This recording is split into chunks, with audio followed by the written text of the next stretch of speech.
मेरे साथ जो लड़की मौजूद हैं, इन्होंने नेशनल चैम्पियनशिप में गोल्ड मेडल हासिल किया है और ये ईदगाह श्रीनगर से रहने वाली हैं। इनका नाम बरीन है। बरीन, सबसे पहले आपको बहुत बहुत मुबारक हो, आपने वादी कश्मीर का नाम रोशन किया। ये सबसे पहले बताइएगा कि बरीन कौन है, कहाँ से यहाँ आती है? मैं नरवरा ईदगाह से रहती हूँ। मैं आरपी स्कूल में पढ़ती हूँ और मैं 15 साल की हूँ। तो बरीन, कब से शौक़ हुआ आपको बॉक्सिंग का? कब से बॉक्सिंग खेल रही हैं आप?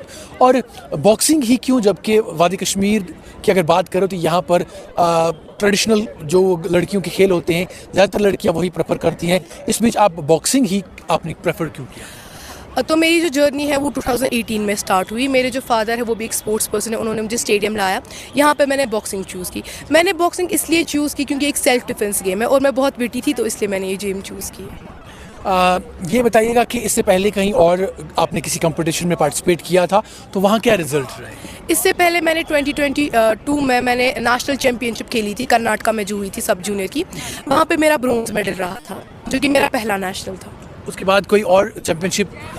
उसके बाद मैंने REC टैलेंट हंट 1 में मैंने पार्टिसिपेट किया, जहाँ पे मेरा सिल्वर मेडल रहा। उसके बाद जो मेरी सिलेक्शन हुई वो REC combined national talent Hunt में हुई, जहाँ पे मेरा गोल्ड मेडल रहा। तो आज जहाँ आपने गोल्ड मेडल हासिल किया है नेशनल लेवल पर, इसके बारे में बताइएगा। ये कौन सा वाला कंपटीशन था और कितने स्टेट्स इसमें पार्टिसिपेट कर रहे थे, और वहाँ तक पहुँचना मतलब प्रोसेस क्या थी वहाँ तक पहुँचना? ये जो प्रोग्राम था एक नेशनल लेवल प्रोग्राम था जो BFI की तरफ से हुआ था।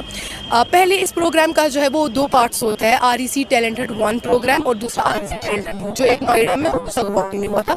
मैं नोएडा वाला पार्टिसिपेट किया था जहाँ पे मेरा सिल्वर था।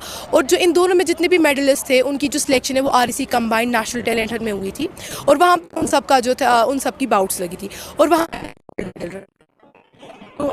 देखा कि जब वादी कश्मीर से एक लड़की जाती है नेशनल लेवल प्लेटफॉर्म पर compete करने के लिए, कैसा फील होता है जब आप दूसरे स्टेट्स के बच्चों से मिलते हो और उनकी जो स्किल्स हैं वो देखते हो? कैसा फील होता है उसके?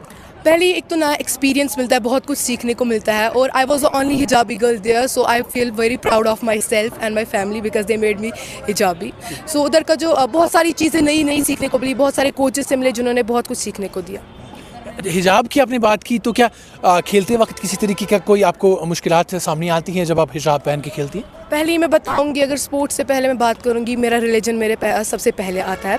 तो मैंने स्पोर्ट्स में भी रिलीजन को साथ लिया है, तो कोई भी दिक्कत मुझे नहीं आती अगर मैं इसके साथ खेलती हूँ। अच्छा, ये बताइएगा कि इंफ्रास्ट्रक्चर के हवाले से या आपको जो सपोर्ट मिलता है वो किस तरीके का है? क्या सही सपोर्ट मिलता है? घर वालों का कैसा सपोर्ट रहता है?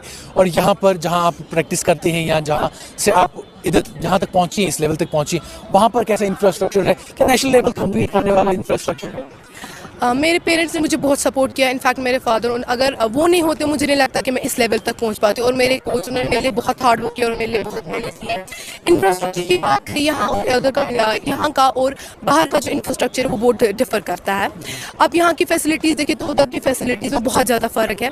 अब यहाँ का रिंग देख सकते हैं, यहाँ पे ना रूफ है इस पर, और जो ये रिंग है वो बहुत जल्दी ख़राब भी हो सकता है क्योंकि विंटर्स भी आ रही है, बर्फ़ और बारिश की वजह से ये ख़राब हो जाएगा। यहाँ हालांकि वहाँ का जो इंफ्रास्ट्रक्चर है वहाँ पर हर एक जगह रूफ है।